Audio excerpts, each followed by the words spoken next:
We've got a lot to talk about, and joining us live, Sanyade Okoli, CEO, Alpha African Advisory. In any moment now, we should, of course, have Arise business analyst Bode Ososami joining us any moment now to discuss. But Sanyade, let's start with you. I saw your extensive notes that you were taking during the 30-minute, the 15-minute speech from Vice President, and another 15 minutes of questions. So much. Shall we start with vaccine production? Because he did talk about collaboration. But let me get your thoughts. Let me get your reaction. I think my initial thoughts are he really hit a lot of the key issues. And it reminded me of a piece I read a couple of weeks ago called What Will Future Generations Condemn Us For? By Kwame Anthony Appiah. And when I read that piece and discussing it with a few other people, a couple of things that came to mind was one about the whole debt burden, growing debt, where not enough conversations are being had about them today. So I'm glad he spoke about that. Okay. Then, of course, we talk a lot about climate change, but not enough about this whole transition program where developing worlds do not feel, for want of a better expression, that they've had their fair share of negative impact. On the climate. On the climate. And so, we do have increasing energy needs, and we do need to address those energy needs. And it seems to make very little sense to a lot of people, say here in Nigeria, where we have gas, we have the ability to meet our own energy needs, but we're being constrained in doing so, not least because the financing is not being made available. So these are continuing inequities that we need to discuss and we need to address. And, a few other issues, but overall, interesting conversation. Indeed, yeah, very, very, again, Vice President, glad to hear from. So I guess and we've had you on the show before to talk about the whole matter of Africa's ability to produce vaccines. The Vice President did say that there needs to be collaboration, but how much of it is collaboration? How much of it is the infrastructure being on ground to be able to produce the vaccines that would address a pandemic like this? Well, one of the things that hit me, and I'll step back in responding to your question, when he was speaking is, we need to be able to correctly dimension what we on the continent need to do ourselves, what we can partially do but require the support of the international community, and what we need the international community to take the lead on. And I guess your question is, where does vaccine production sit along that continuum? Right. And I think it really depends on the country. Last week we spoke about Egypt, where they have put in place a pharmaceutical manufacturing business hub or industrial hub. Yeah, and exports are up 35%. So they are clearly in a better position to do more of that than some other countries. So are we looking at some sort of hybrid solution where we're having more of the production done on the continent, if not directly in the countries? Because, again, it's all about being cognizant of where things are today, but the issues that we also need to address today. Fantastic. All right, let's bring in Arise business analyst Bode Ososami. Bode, we've got more calls for assistance for Africa here. What are your thoughts on, I guess, what we just heard from the Vice President of Nigeria? Well, the Vice President, as was expected, was very clear in terms of the issues and, of course, the observations, learnings, especially during the last 2 years, which has been difficult for every country, every continent, including Africa. My short take on the call for support is that if you look at even the latest World Bank data, especially in terms of growth, they're expecting that we would see the global economy decelerate markedly to 4.1% from 5.5% in 2022, with continued COVID-19 flare-ups, diminished fiscal support, and lingering supply bottlenecks. In a nutshell, it's going to be a very busy period, especially for economies trying to get back on their feet and also coping with all kinds of social pressures. You see what's going on in the UK with high inflation and issues in terms of how the COVID was handled by the Prime Minister. And I think this is a symptom of the kind of environment you will see everywhere. What I'm trying to say is the world is going to be very busy. And we really cannot expect a lot, even in spite of well-meaning intentions to support Nigeria. I think a lot has to be inwards, just like we heard from Sanyade when she was saying that we need to know what we can do, Sanyade, what we can do ourselves, and what we expect the world to do. And I think we should lean more on what we have to do, the adjustments we can make. Although he is quite right to identify that clearly you can't, this is a global village, and what happens in Nigeria, either in climate, in the economy, very quickly impacts what happens in other parts of the world. So there is an interest in ensuring Africa gets up. But Africa is also, I would say, at crossroads. We can either embrace reform, embrace the learnings from the last 2 years and make progress, or we can continue to do business as usual. Thankfully, listening to some of the initiatives that the Vice President enumerated, Nigeria is trying to go a different path, reform and learn from the virus experience. But one thing, let me just say, the last thing I should say is execution, navigating change, and progressing change is very, very, very different from knowing what the issues are, even planning, because actually getting it done, getting things done, I think that has been the bane of many African countries. Even though we talk about things, we have good, if you like, plans, and also legislation sometimes are very well written. When we get to execution, it becomes potentially problematic. So, but it's interesting. I don't think these are problems that are going to be solved in one meeting, or we're going to be explained in one dialogue session. Thank you so much for that, Bode. Sanyade, I want to come back to you. It seems like climate change has dominated this conversation, but something else the Vice President talked about was terrorism. Terrorism on the African continent, its impact, and again calling for assistance. Has focus shifted? I mean, we saw it, well, this was in the Middle East, where bombings in the UAE caused oil prices to rise. But, Mozambique, Total, last year, declaring a force majeure on the $20 billion LNG project in Mozambique. Is terrorism not still a front and center issue that needs to be addressed on the continent? Terrorism is indeed a front and center issue. But then we also have to ask ourselves, what are some of the triggering factors to the social and security issues that we do find? So if we take, for example, with Nigeria and the Boko Haram issue, it does relate to climate change in that because of the Lake Chad and the whole desertification issue. So we can't afford to look at any of these issues in isolation because they are completely interlinked. But then I also want to pick up on something Bode said, because it was very much in my mind, where, yes, it's absolutely great, identifying the issues. But when I think of Nigeria, and I think that 2022 is a pre-election year, I wonder to what extent a lot of the things that the Vice President has said, we're talking about the National Development Plan and getting the private sector more involved and creating an enabling environment, I wonder to what extent they are going to execute in a pre-election year. Bode, what are your thoughts on? Thank you, Sanyade. As far as insecurity, its impact, and so on, what's your take on what the Vice President said? I think it's extremely important. If there is no peace, you really can't. You're not going to get investors. Whatever you do, whatever you say, immediately they have an experience. Just going into the website and hearing what's been broadcast in the news is enough to put off some investors in terms of coming into Nigeria.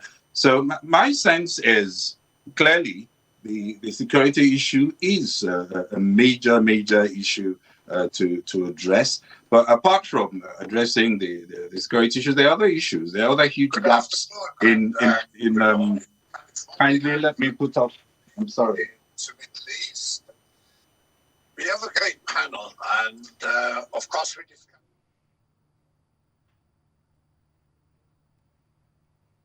All right, we're still discussing, of course, the impact of insecurity here on the African continent, what it means, as Bode Ososami was just saying there, the impact on investment, and what the outcomes are if we do not successfully address that. Sanyade, I guess another thing that was mentioned was technology.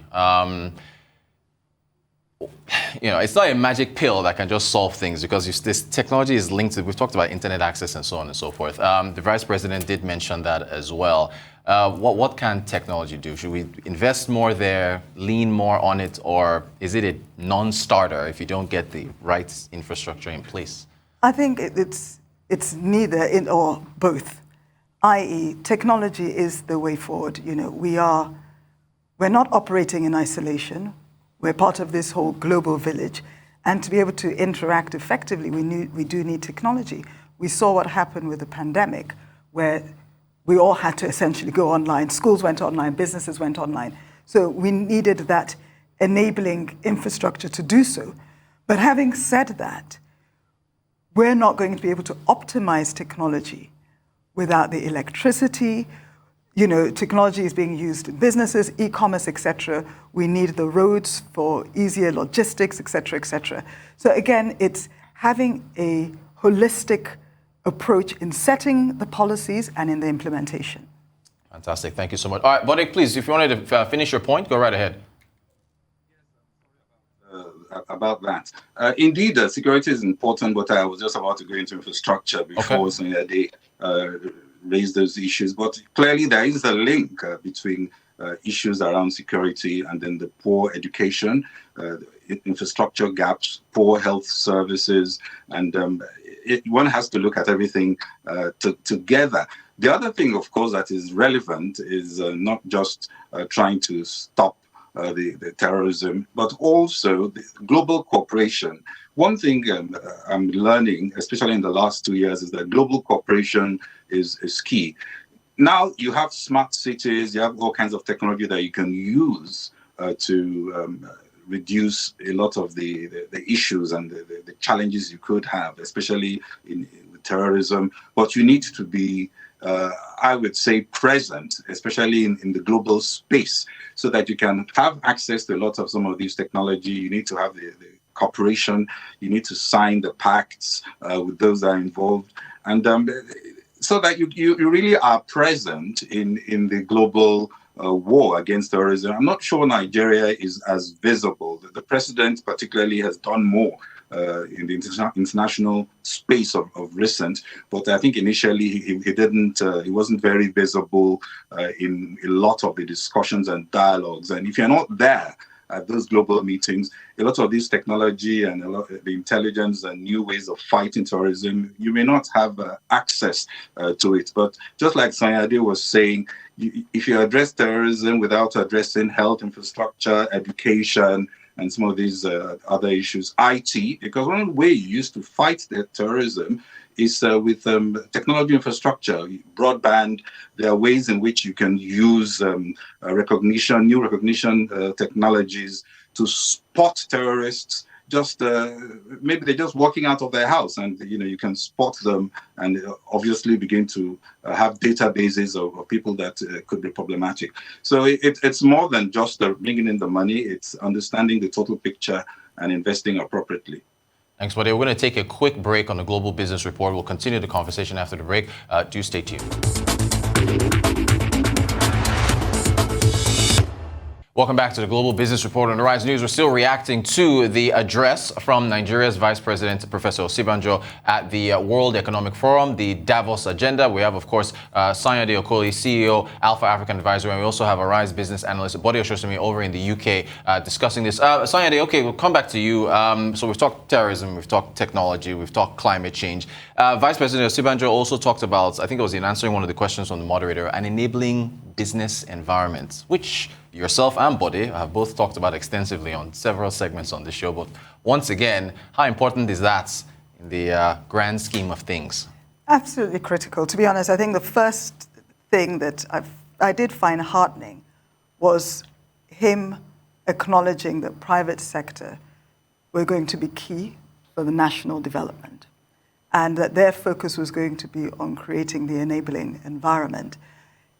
it'd be interesting to see how quickly they are going to essentially get to the place where they have created that enabling environment, because requiring, I think he said, 80 of the 348 trillion required, yeah, of which 86% was going to private sector. Private sector is like, how are you going to catalyze that level of investment? I think in the past I've spoken about the need for guarantees, especially infrastructure, sovereign guarantees, and the whole concern about regulatory environments and ensuring that the different sectors have favorable regulatory environment, and investors can be confident that when they bring in their money, they will be able to realize returns. Essentially, that their fortunes are as best as possible in their own hands and not in the hands of government and regulators, etc.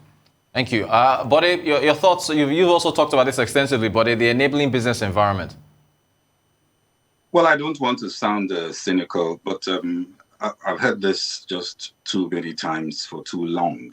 In the last 10 years, not even 5 years, we've been saying almost exactly the same thing. And talking to the analysts on the field, what they want to see is walking the talk. There's a lot of talking, a lot of ideas, even reform quote, whether they're whittled down, but at least we were seeing some reforms in some area. Look at the oil and gas sector, for example. We aren't even able to meet our quotas simply because the money just isn't coming in. And why isn't the money coming in? The environment is seen as increasingly toxic by the investors. It doesn't matter what you think or what the central bank thinks or what the minister is saying. What really counts is what the investor is saying, what the investor thinks, and what the independent analysts who are looking at your environment think. We have gone from denial to doing things about it and laying out plans, and in some cases, we've seen some semblances of reform. But I think it's still at very, very early stages. We need a lot more momentum than we have now. And I think we need to listen more to the investor and less to ourselves. Otherwise, we're just not going to get it right. Thanks, Bode. Yes, go ahead. Yes, I think just to what Bode is saying, there's been an erosion of trust over a period of time where things are said and they're not delivered. And the question to Bode's point is, when are we going to see action? What's going to be done? And I said, my own concern is 2023, certainly in Nigeria, all eyes are focused on 2023, we're in 2022. Are they going to shake any tables? Are they going to make any sudden moves, which long term could be beneficial, but in the short term, they might think could cost them an election? I am concerned. Well, Bode, what do you think about that? The possibility of reform in a pre-election year? Well, you know the answer to that question. It's not going to happen. Of course, I mean, we just saw an example of subsidy reform, and now nothing's going to happen till June. And of course, if nothing doesn't happen till June, it's unlikely that anything will happen between June and December. But I think we just have to admit that we keep going over these things over and over again. And I think leadership change is an opportunity to get in those who want to create the impact. But I think the electorate should be very sensitive. We want to know what they are going to do differently. And we also want leaders that are going to be accountable. So when you say you're going to do something, we can ask you in a month's time, in 6 months' time, in 3 years' time, have you done it? And people shouldn't feel when we ask these questions that we're being cheeky. It's just the normal thing that's done in every other part of the world. So much more accountability we hope we'll have by the time we do this next election for our leaders, because without accountability, these are just words. Excellent stuff. Just a couple of minutes ago, FX liquidity, that was another thing that Vice President Osinbajo mentioned. I think it came up in a question. I mean, we can't continue to depend on oil to bring it in, but what are your thoughts on that regard? Well, again, this was another one I thought, okay, this is great. He's talking about, the foreign exchange market being driven by markets, right, rather than by government. Right. When? How? Those are the key questions. Bode, I'll give you the final word with a minute or so to go, unless you want to say we've heard this before, but FX liquidity in Nigeria. Well, I don't want to say we've heard it before. I think we are making progress there, actually, because you can see that there is now more sensitivity to the market and moving away from government-centric systems to a more market-driven system. But, of course, many believe that we need to go much, much faster. But there are challenges, and I can appreciate the effort Central Bank is making. All right. Oh, but yes, on technology, Africa has lent a lot, boosted, technology, but has it lent enough? Quickly, if you can, sorry, in about a minute or so. I think two things that are important as far as learnings. One, Africa's perspective can be very different from Western perspectives. And the example is this issue of gas as a transition fuel. And we really have to have a stronger voice in global dialogue at early stages before things move too far. Otherwise, you will have climate change just coming out as something that is developed in Europe or between Europe and the US, and Africa is not involved. So getting Africa's voice in global dialogue is one major learning. The other major learning, apart from the fact that we need to have good technology backbone, is the need to strengthen international and global ties. Of course, self-sufficiency in the health space is absolutely critical. It's just too critical. I don't think you can expect them to give you their intellectual property. That is a pipe dream. It's not going to happen. So we just have to sit down and think through how to get it done without expecting Pfizer to give us their IP or their patents. Arise business analyst Bode Ososami in the UK, Sanyade Okoli, CEO, Alpha African Advisor. I want to thank you both for joining us for your reactions to Vice President Osinbajo's address to the World Economic Forum, the Davos Agenda. I do thank you both very much.